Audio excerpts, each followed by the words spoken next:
Okay. So there is a lot of a strong sense of like rules and Yeah. ways of doing that are not only laws, but they are also cultural related to how Thai people does things. Yeah, I even had a Okay. note to talk to you about feet, just how hard that was. Just dealing with like, I have 2 feet that in America are called feet, and that's all they are. In Thailand, my feet are like weapons of offending people. They're like, um, they're like these instruments that you need to be conscientious of at all times, and like where you place them, Okay. what direction they face.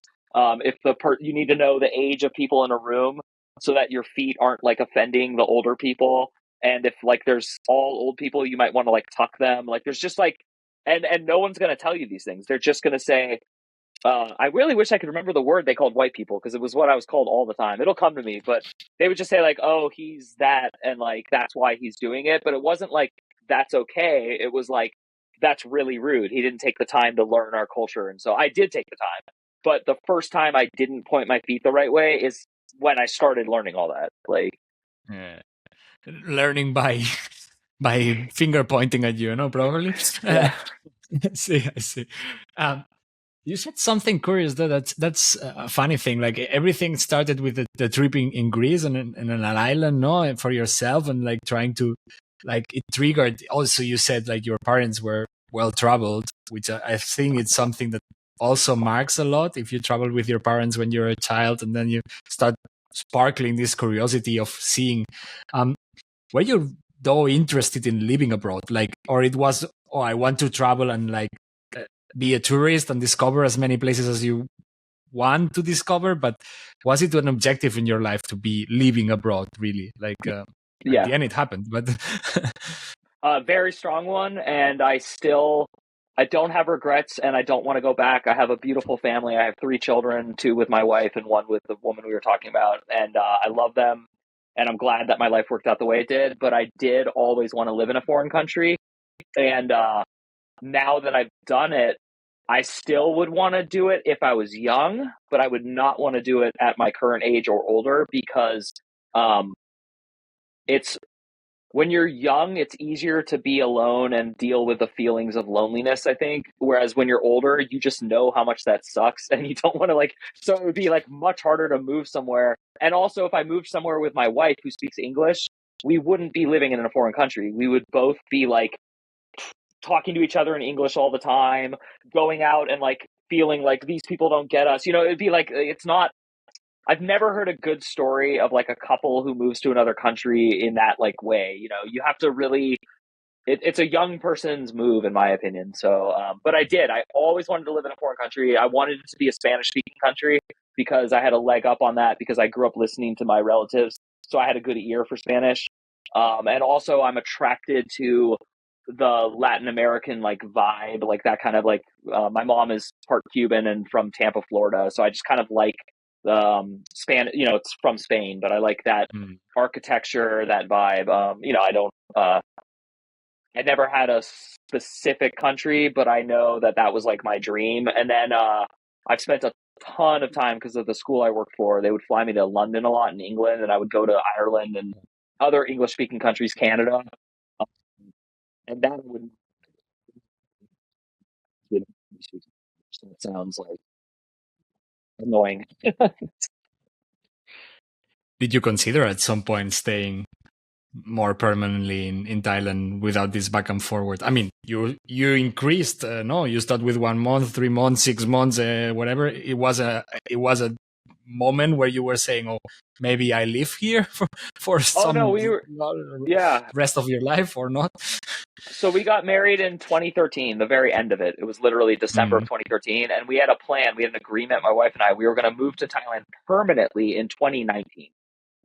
So what happened was we started going to Thailand 2014, 2015, 2016. By the time 2016 rolled around, she started hating living in Thailand. okay. So Okay. it was but she also didn't like living in America more. So, I mean, this is something I will admit about my divorce. I didn't live with a happy person. She didn't like Thailand. She didn't like America. And it started to become obvious to me that her problem was being happy, not like the location is what makes you unhappy. And I could get into Mm, this more, but it's not important, but I do think people should consider this, that if you're unhappy, moving is never going to make you happy. A better person coming in or out isn't really going to help. It's like happiness is a condition you remind yourself of. You have to like look at life differently. You have to learn your own personality and brains and moods, and you have to like forgive yourself when you have days where you hate everything. You just have to like, that's a huge part of growing up. I'm in my 40s and like now I get it. Like there's just days where I'm not going to wake up and I don't feel like being a human. And so with that said, I actually started to really enjoy the experience, and I was getting ready to move there. But I'm not going to lie, I felt like I was being told where to move, told how to live, because she wanted to live an upper class life in Thailand, and I don't like. I will just say this, it's rude, but I don't really like hanging out with rich people in any country.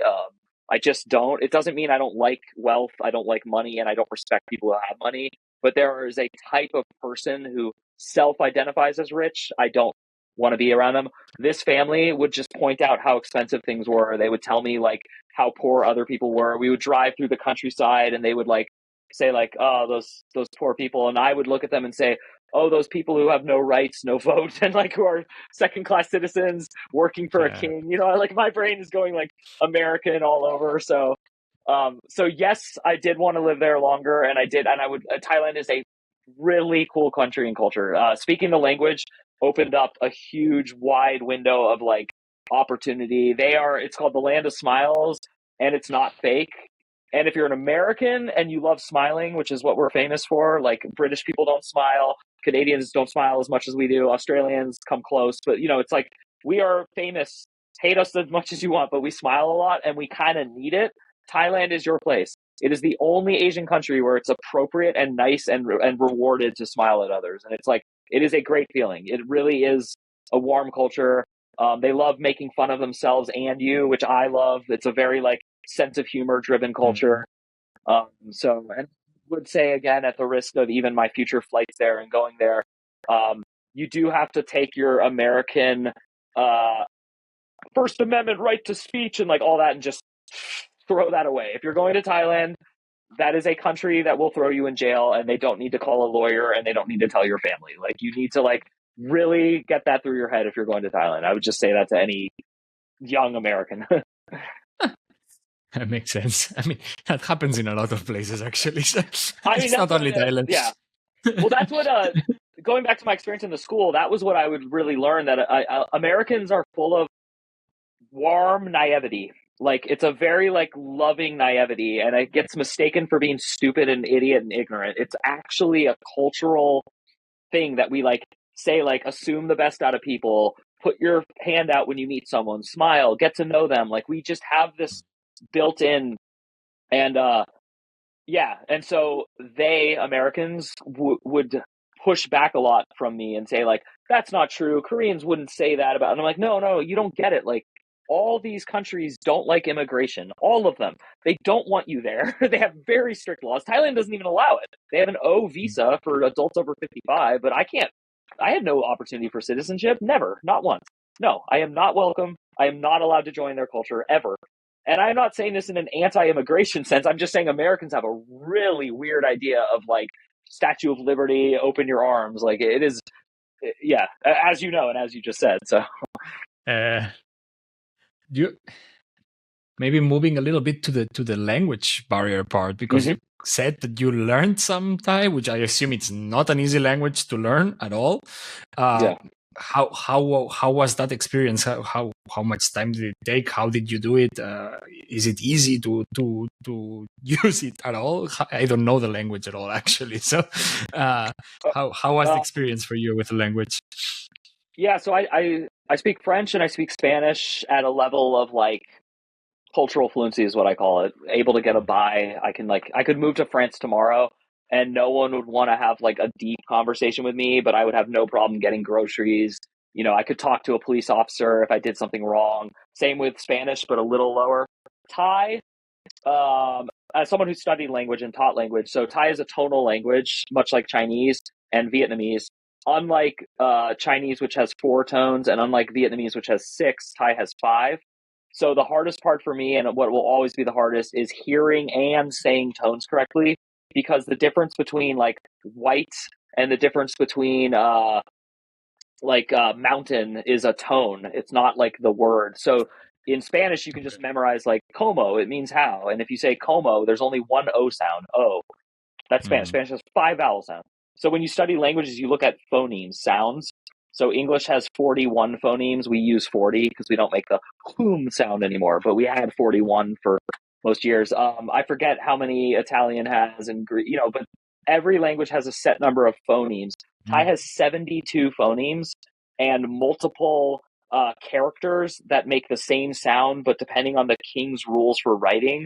So the writing system is almost impossible to like master quickly. Reading is really hard. They don't separate words with spaces.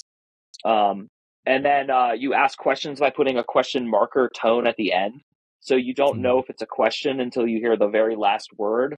But if you study language, humans don't hear words in orders. We hear like a block and then our brain like sorts it out. So that's why it works. So um, I'm trying to explain to people who do learn languages and don't learn languages at the same time. So if you're learning a language, what's important is that you do not translate.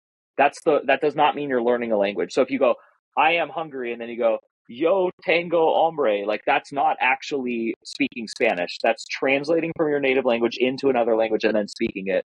To speak Spanish correctly, you have to think yo tengo hombre. Like you have to think the sentence. So I never got like good at the thinking Thai part, but I got very good at like memorizing words. I would carry these flashcards around and I would Mm. study them relentlessly. And at one point, I knew 1,000 Thai words like well, like I could really get them out.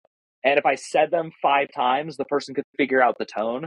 So my output got high enough that I was actually pretty confident. I was able to like explain who I am, where I'm from, that I have children, that I'm married, that I like sunrises more than sunsets. Like I could get that advanced. I could like Mm. talk about um like likes and dislikes and things. More or less like issues of like modulation, like changing degrees of how much you like something. So I was getting like pretty good like that. But as far as like going from one language to another, what they study is language A to language B is all you have to know. So there's no correlation between like you speak Italian or you speak Greek or you speak whatever language and then like now you learn languages better. It's just like English and German are incredibly similar, so it's much easier to learn German or English if you speak either. Much easier. If you're an English speaker and you want to learn one foreign language, German, and then if you speak Spanish, obviously Italian or French, like they're no brainer. So